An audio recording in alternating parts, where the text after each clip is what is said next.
Her true story from Florida. My son said, "You ruined our lives, get out." So I just left and cut them off. A week later, I received 99 plus missed calls. "You just moved in, and already you're ruining everything." My son's voice ricocheted off the hallway walls, slamming into me harder than I thought a voice ever could. I hadn't even unzipped my suitcase. He stood in the doorway of the small guest room, if you could even call it that, a converted office with beige carpet and one small window covered by a paper-thin blind. My suitcase was still upright by the wall. The pillowcase smelled like detergent. "Not home. Because of you," he snapped. "My son doesn't even have his own room anymore. How do you not see the problem here?" I opened my mouth, then closed it again, because anything I said would have only made it worse. I had been in the house less than 2 hours. I had just left behind everything I'd ever known. My old house, my garden, my church group. I'd sold the place I had lived in for 34 years. The same place where I watched him take his first steps. Where we painted the hallway walls yellow the summer after his father died. Where I buried my wedding ring under the rose bush because I couldn't bear to look at it anymore. All of that, sold, gone, so I could come live with them, as he once put it. So they could take care of me now, after the minor stroke last year and the arthritis that made stairs my enemy. He and his wife had wanted a bigger home, something with a yard, space for their 2 kids, and maybe a little corner for me. But the truth was, they didn't have the money, not even close. So I did what mothers do. I sold my house, cashed in the CD my husband left me, and handed over the down payment. Every cent went toward the purchase of this 2-story in a quiet suburb of Florida, complete with a screened porch, a guest room, and promises. "You'll be part of everything," my son had said when we signed the papers together. "We'll make it work." But promises are cheap when you're not the one paying. Now he stood over me, eyes wide with blame, fury trembling in his fingers. "Why did you even come here, Mom?" he hissed. "This was supposed to be a new start for us. Instead, we're rearranging everything for you. You're not a queen, okay? You don't get to just walk in and disrupt our lives." I looked at him, really looked at him. For the first time in years, I saw the tired lines around his mouth, the resentment in his eyes, and the sheer discomfort of a man forced to make space for someone he didn't expect to live this long. I looked down at my suitcase, my folded sweaters, my worn slippers, my medications lined up in a plastic bag, labeled in black marker. I hadn't brought much, but somehow even my presence was too much. His wife, Sarah, hovered by the kitchen doorway. She didn't say anything. She didn't have to. The silence from her was louder than any insult. I nodded once, not at them, at myself, just to mark the moment, to remember it clearly. "I'll stay out of the way," I said softly. "I'll make it work." He scoffed, turning his back before I'd even finished the sentence. That night, I lay awake on the stiff mattress, listening to the ceiling fan buzz and thrum. From the room across the hall, I heard the sound of my grandson crying, a soft, sleepy whimper that made my chest ache. I heard my son mutter something under his breath, followed by the slam of a door. Nobody came to comfort the child. Nobody came to comfort me either. I had moved into a house, but not a home. Everything about the first night confirmed what I didn't want to admit. I had traded the last piece of my independence for the illusion of belonging. And already, I was being pushed aside. The next morning, I woke up early. I folded the blankets, unpacked a few things, and tried to make the bed look less like a punishment. In the kitchen, Sarah passed me without a word. The coffee was already made, but not for me. I poured a cup anyway, sat at the edge of the table, and stared at the backyard. My grandson was playing in the grass, alone, no toys, just a stick and a plastic bucket. He saw me through the glass and waved. I smiled, but it didn't reach my eyes. By lunch, I'd been asked to use the bathroom downstairs, only it's just easier with the kids running around, and reminded not to use the dishwasher unless I asked first. By dinner, there were only 4 plates on the table, not 5. No one said it out loud, but the message was clear. I was not family. I was an obligation, a disruption, an afterthought. I washed my own plate, alone. That night, as I changed into my pajamas, I noticed that my suitcase, still half full, had been pushed to the closet, not by me. They didn't even want to see the reminder of what I'd given up to be here, and so I sat down on the edge of the bed, placed my phone on the nightstand, and opened the small notebook I kept in my purse. It had been meant for grocery lists, blood pressure logs. Instead, I wrote, Day 1. My name is Evelyn Parker. I sold my house to buy theirs, and today I was told I'm the reason their son has no room. The phone rang at 10:37 a.m. I was in the laundry room, folding towels no one had asked me to fold, trying to feel useful in a house that barely acknowledged I existed. I answered on the second ring. It was a woman from the bank. Mrs. Evelyn Parker? Yes, speaking. This is Marcia with First Federal. I'm just calling to confirm your application for a $215,000, 0 cents home equity loan submitted last week. We're just missing a few documents to proceed. I felt my knees go cold. Excuse me? The application? To leverage your property. She paused. The house in Orange Grove Lane. You signed the initial authorization, but we still need your tax returns. I didn't sign anything. A long pause. I'm sorry, the woman said, now cautious. I didn't apply for any loan, I repeated, and I never signed anything. Her voice changed, tightened. Ma'am, would you mind confirming your last 4 digits of Social Security? I gave them. There was another pause. I see. In that case, I think you should come in. As soon as possible. By noon, I was sitting in a small branch office with cold air conditioning and a printout of documents I had never seen before in my life, and there it was. My name, my Social Security number, my address, and a signature that pretended to be mine. But it wasn't. The curve on the P was wrong, the slant was off, and I never used a period after my middle initial. Whoever signed this didn't know that, but I did. I walked out of the bank, holding a copy of the forged documents, my hands shaking only slightly, not with fear, with certainty. I knew who had done this, and I knew what I had to do next. That night, I helped set the table like always. 4 plates, 2 wine glasses. My grandson played with a tablet while Sarah reheated leftovers. My son came in late, shirt unbuttoned at the collar, already frowning. We sat down to eat. I made lentil stew, Sarah announced, as if it were a peace treaty. No one replied. Halfway through dinner, I placed the papers on the table, neat, unfolded, visible. My son looked down at them, then up at me. What's this? You tell me, I said. His eyes scanned the header, then the signature. I watched the muscles in his jaw twitch. I got a call from the bank, I said calmly. Apparently I'm applying for a home equity loan. Silence. Sarah put her spoon down. And it turns out, I continued, that someone forged my name to make it happen. Still, he said nothing. I wonder, I said, who would have had access to my Social Security number, my ID, my trust. My voice was quiet, controlled, surgical. He stood up, slowly. What do you want me to say? He snapped. You live here. It's your house. You're part of this family. Part of this family? I echoed. He glared. Don't turn this into some martyr act, Mom. We're struggling, you know that. So you forged my name? I borrowed against the house, our house. You forged my name. He slammed his fist on the table. The spoon jumped. My grandson flinched. You don't understand what it's like, he shouted. We're drowning here. Sarah's job is unstable, my credit's shot, and you... I waited. You sit here folding towels and judging us. I blinked. Everything was fine until you moved in. The rage cracked out of him like lightning. You ruined our lives. Get out! The words cut through the room like a blade. I stood, slowly. Sarah reached for his arm. Mark, stop. He yanked it away. If the only thing you have left to offer is a loan you can't even give, he spat, then maybe it'd be better if you just died already. The room went silent. Even the boy stopped breathing. And then I saw it, something he didn't expect. I didn't cry, I didn't scream. I reached into my pocket, pulled out a small black recorder. I pressed stop. The blinking red light went still. What's that? He asked, panicked now. I tucked it back into my sweater. Proof, I said. He stared at me, his face contorting into something I'd barely recognized. You recorded me? Yes. Why? Because I'm not stupid. And this time, I needed the world to believe me. Sarah backed away slowly, her face pale. I'll go, I said. Tonight, if necessary. He scoffed. Good. Pack your things.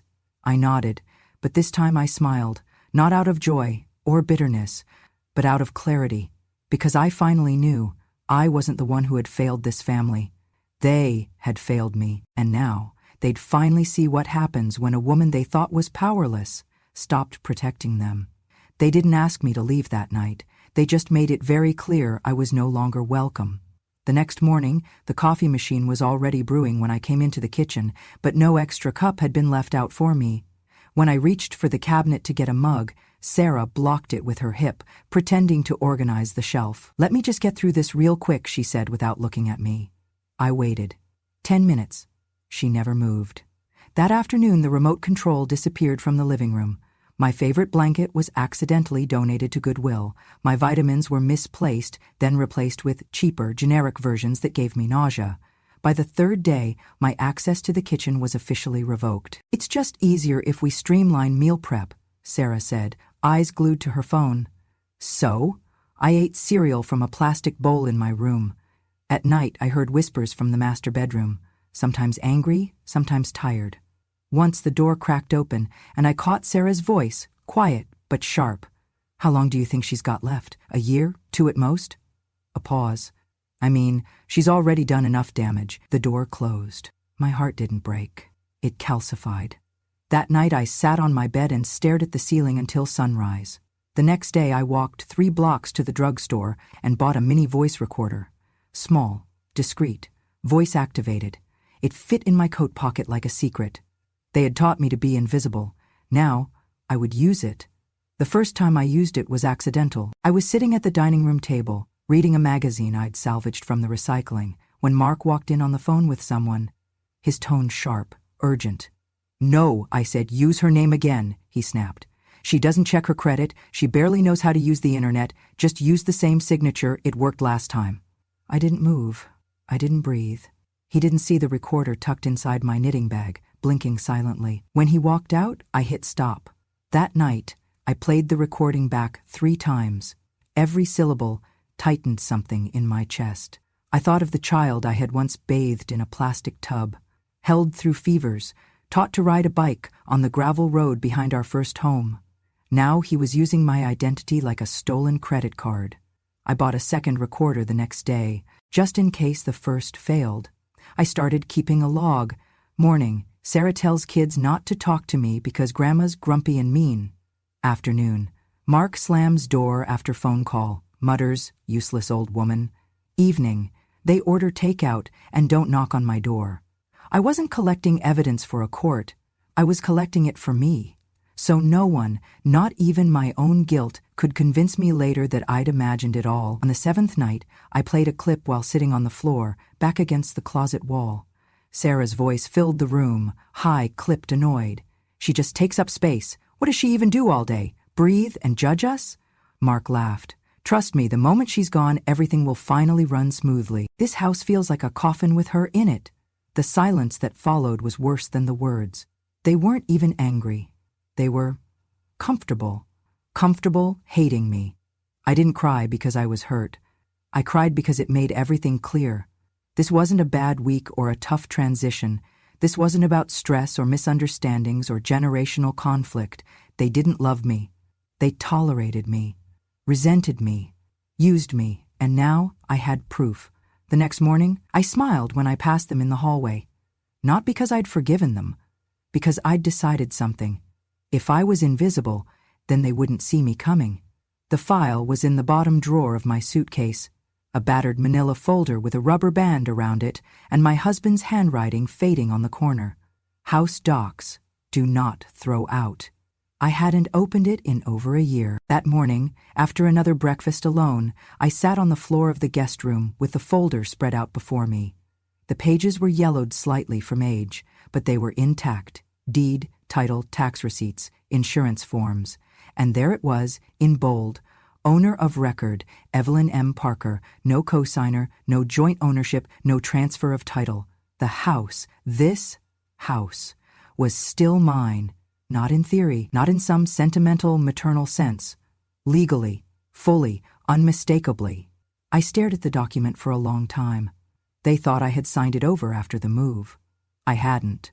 There had been talk of it, months ago, when we were still planning the transition, when Sarah sat beside me on the couch with a polite smile and a printout of real estate options, When Mark had said, "It'll just be easier if the house is under our names, Mom, tax-wise, insurance-wise, less to worry about later," I told them I would. I almost did, but the paperwork required new homeowner insurance under their names, and my age gave us a better premium, so we postponed, and then forgot. Or at least they did.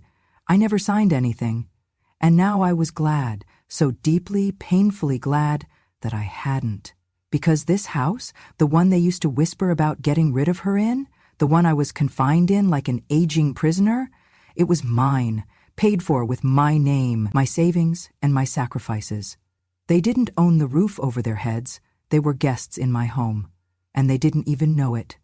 I sat quietly with that realization all afternoon, not triumphant, not angry, just still. Power, when it returns to your hands after years of being told you have none, is not loud. It is quiet, heavy, and deliberate. That evening, while Mark and Sarah bickered in the driveway over forgotten milk, I made a call. "Is this Thomas Hargrove's office?" I asked the woman on the line. "Yes, may I ask who's calling?" "This is Evelyn Parker," I said. "Tom handled my husband's estate. I'd like to speak to him directly." The woman paused. "Of course, Mrs. Parker, one moment." A click, then a soft, familiar voice. "Evelyn?" he said. "Good Lord, it's been a while." "Too long," I replied. We hadn't spoken in nearly 15 years. Not since my husband passed, and Tom helped me navigate the insurance claims and the quiet chaos of widowhood. "How can I help?" "I need to discuss a property. Mine. It's complicated." "I'm listening." I explained everything, slowly, carefully. I told him about the sale of my old house, the down payment, the joint mortgage taken under my name alone, the promises I had made and never legally fulfilled, and what I had discovered, and what they had done. Tom was silent for a beat too long. Then, "I'll be in town Friday. I can stop by with a notary. We'll review everything." "Thank you," I said. "No need," he replied. "You're not the first mother I've heard this from. But you might be the first one doing something about it." I hung up and stared at the phone for a long time. Something had shifted, deep inside me. Not rage, not grief, resolve. They had thought I was too old, too soft, too tired to keep track of papers or laws or signatures. They had forgotten I was once the woman who balanced 2 jobs and still made dinner by 6:30 every night. They had underestimated the woman who taught their son how to walk without falling. Now, I would teach them something else, how to fall without knowing what hit them. Some women raised their voices. I raised my eyebrows, my children, and now, quietly, my defenses. The morning after speaking with Tom, my husband's old lawyer, I went to the credit union downtown, a place no one in this house ever thought to ask about. I opened a new checking account under my maiden name, using a P.O. box I'd rented that same morning. I transferred a portion of my retirement savings into it, quietly, cleanly. No one noticed. That same week, I began slowly removing things from the house. Not the big items, not yet, but the meaningful ones. My husband's cufflinks from the top drawer of my jewelry box. The heirloom locket from behind the old sewing machine. The antique pie dish my mother gave me before she died. Little by little, they disappeared from the shelves and drawers and reappeared in a small storage unit I rented 2 towns over. Sarah thought she was slowly erasing me from the house. I was simply returning the favor. The next step was the bank. I filed a formal fraud complaint for the forged documents. The woman who took my statement had kind eyes, but didn't say much. I could tell she'd seen this before. "Family," she murmured, shaking her head. "Sometimes the worst ones are the ones we raise ourselves." I submitted copies of the forged signature, old handwriting samples, and a log of the calls and threats I'd recorded. That night I played back one of the recordings while I folded laundry alone. Mark's voice came through, low and sharp. If she'd just died already, we wouldn't have to deal with all this. The silence afterward wasn't Sarah disagreeing, it was her agreeing without saying a word. I saved the file to a USB drive, labeled it in red ink, "If I die too soon, play this." Then I made 3 copies. One went to Tom, my lawyer, one to my safety deposit box, and one stayed in the lining of my coat, next to my heart. Tom began the paperwork a few days later. The first thing he filed was a cease and desist to the lending company processing the forged mortgage. That alone sent Mark's plan into a spiral. He followed up with a formal affidavit asserting my sole ownership of the property. Then, he drafted an emergency will, not because I was sick, but because it was clear they were hoping I would be. The new will was simple. If I passed naturally, my assets would go to a list of charities, including a women's shelter I used to volunteer for, and the local library that still had my name on a plaque in the children's section. Mark and Sarah, they were excluded. Explicitly. And, should anything happen to me under suspicious circumstances, Tom had full authority to release the recordings and pursue criminal charges. He didn't ask if I wanted to press charges for the forged loan. Not yet. He knew better than to assume I was done.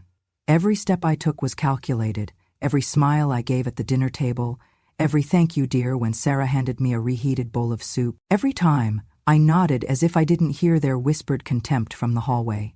They thought I was shrinking, but I was only retreating to get a better view. And from where I sat, I saw the truth. They had no idea who they were dealing with. They thought age made me easy to erase, but age only made me sharper.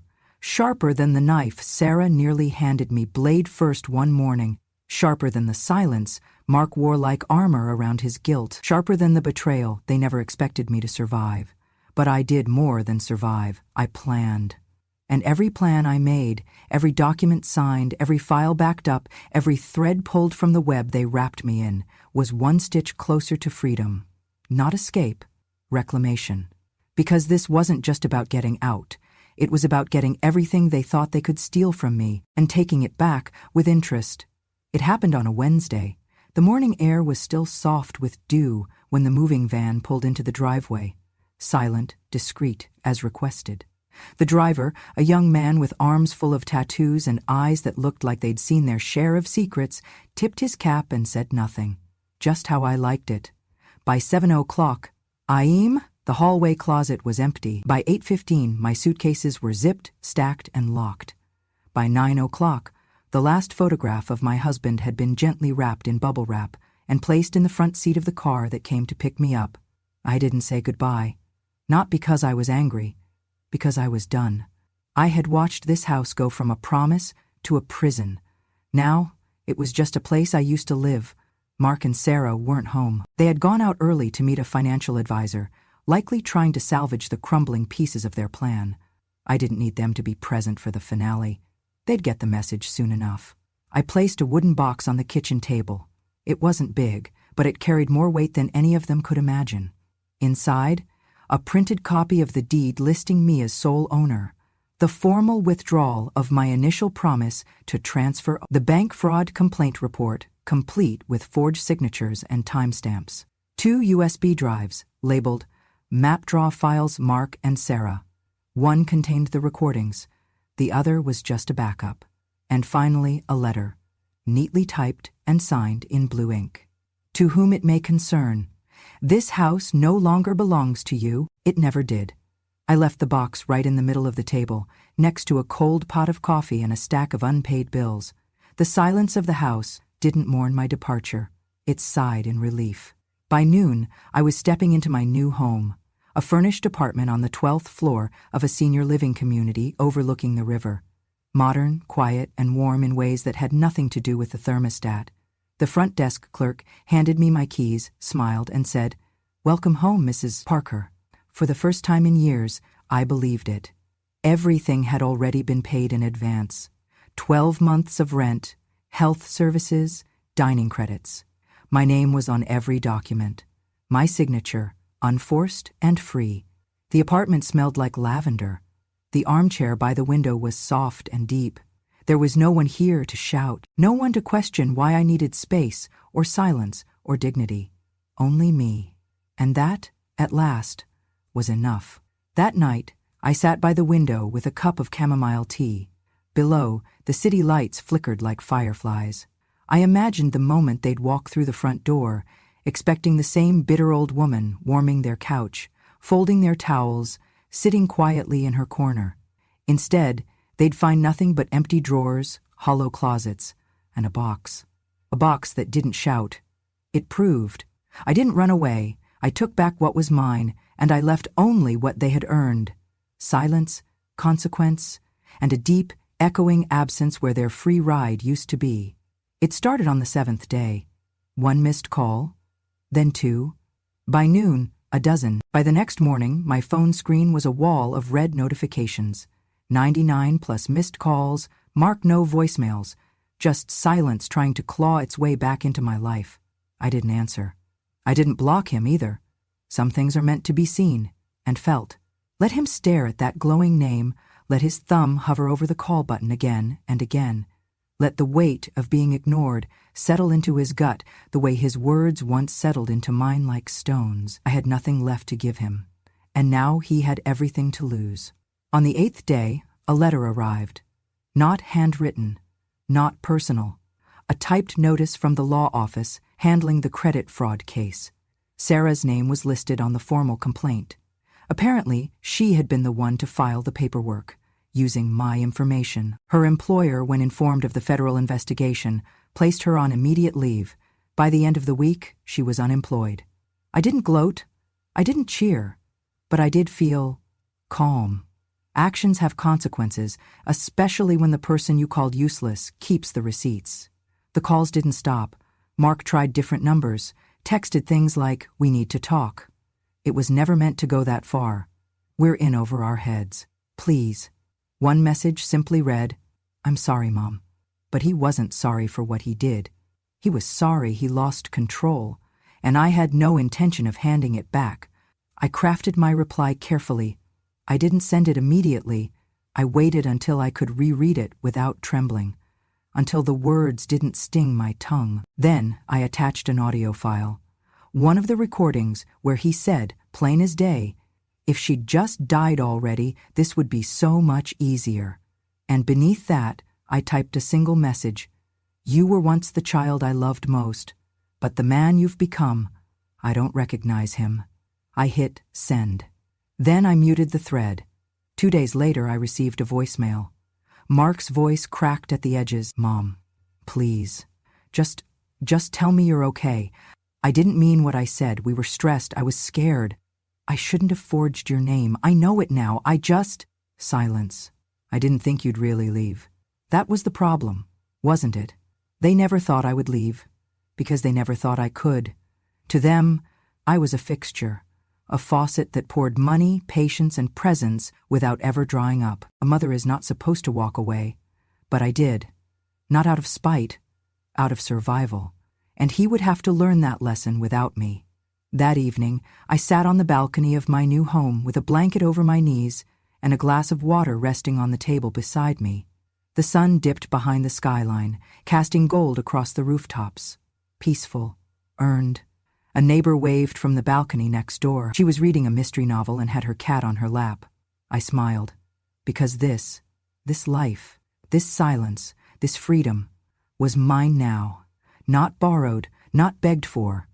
Mine. And I would not trade it again. Not for guilt, not for apology, not even for the boy I once sang to sleep. Some doors once shut should stay that way.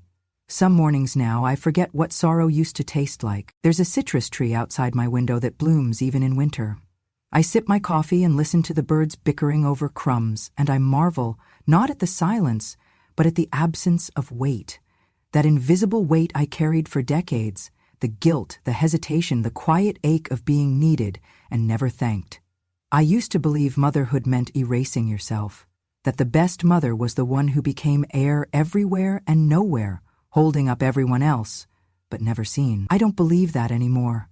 After I moved into the senior residence, I gave myself a small promise, to say yes more. I said yes to watercolor classes, yes to poetry readings at the local library, yes to a weekend bus trip to Savannah, where I ate shrimp and grits by the harbor and danced barefoot on a balcony with women who had stopped asking permission to be joyful. It wasn't long before I had a drawer full of brochures. Greece, Portugal, Montana, Japan. I didn't care if my knees ached or if I needed to pack extra pills. I had time.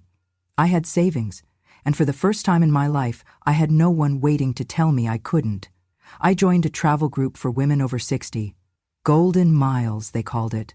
There were 10 of us on that first trip, all in wide-brimmed hats and orthopedic shoes. But we were not delicate. We were fierce. We laughed like teenagers on the cliffs of the Amalfi Coast.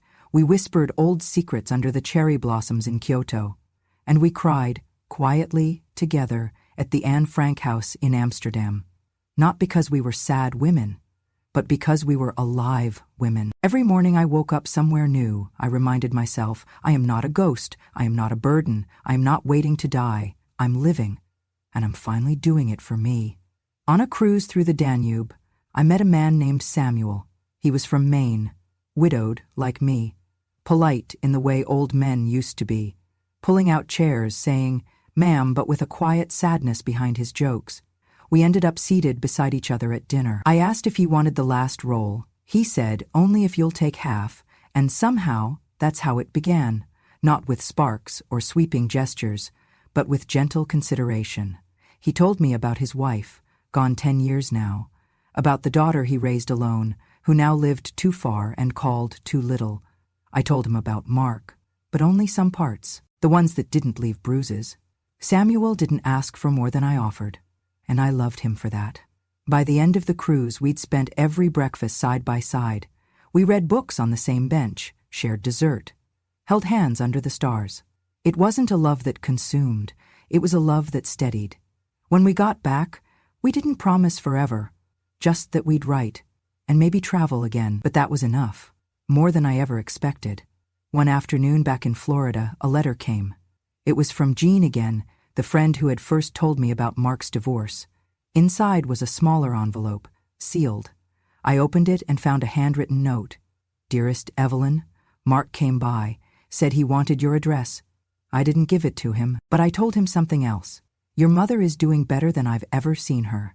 He looked like someone just told him the sun would never rise again.